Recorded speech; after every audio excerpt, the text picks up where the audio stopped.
సంధ్యారాణి గారు ఇక్కడికి రావాల్సి వస్తుందండి, కెమెరాస్ అన్నీ ఇక్కడే ఉన్నాయి.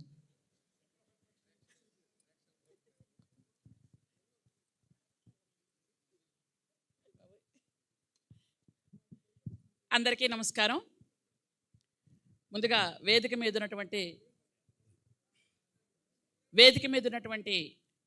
పెద్దలందరికీ, పేరు పేరున మంత్రులందరికీ, ఎమ్మెల్యేలకి, ఎమ్మెల్సీలకి, కలెక్టర్లు, అధికారులు అందరికీ, ముందున్నటువంటి సోదరిమణులకి, పాత్రికేయ మిత్రులకి అందరికీ పేరు పేరున హృదయపూర్వక నమస్కారాలు తెలియజేసుకుంటున్నాను.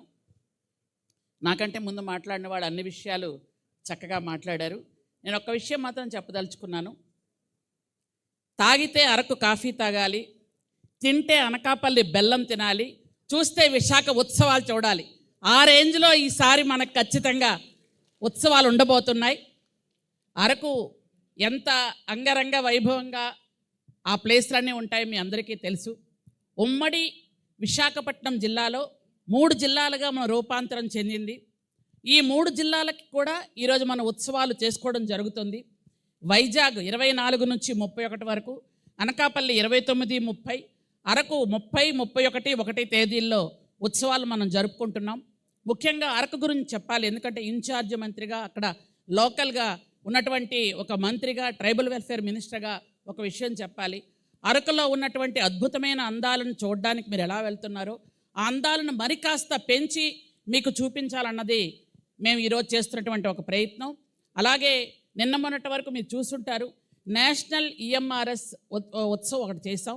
అంటే ఏకలవ్య మోడల్ స్కూల్స్ కొన్ని నేషనల్ ఉత్సవం ఒకటి చేసాం. అందులో 22 స్టేట్స్ నుండి గిరిజన పిల్లలందరూ వచ్చి ఆ ఉత్సవాల్లో పాల్గొని వివిధ రకాలైన డ్యాన్సులు వేసి అక్కడ ఉన్నటువంటి స్థానికంగా ఉన్న వంటలు అవన్నీ కూడా చాలా అద్భుతంగా చేయడం జరిగింది విజయవాడలో. వాళ్ళని ఖచ్చితంగా మళ్ళీ ఇక్కడికి మేము కొంతమందిని ఆ స్టేట్స్ నుండి, అంటే మొత్తం అంతా సౌత్ ఇండియా నుండి ఉన్నటువంటి ఎక్కడెక్కడైతే గిరిజనుల తాలూకా సంస్కృతి సంప్రదాయాలు ఉంటాయి అవన్నీ కూడా అరకు తీసుకొచ్చి అందరికీ చూపించాలన్నదే మా తాలూకా ఉద్దేశం.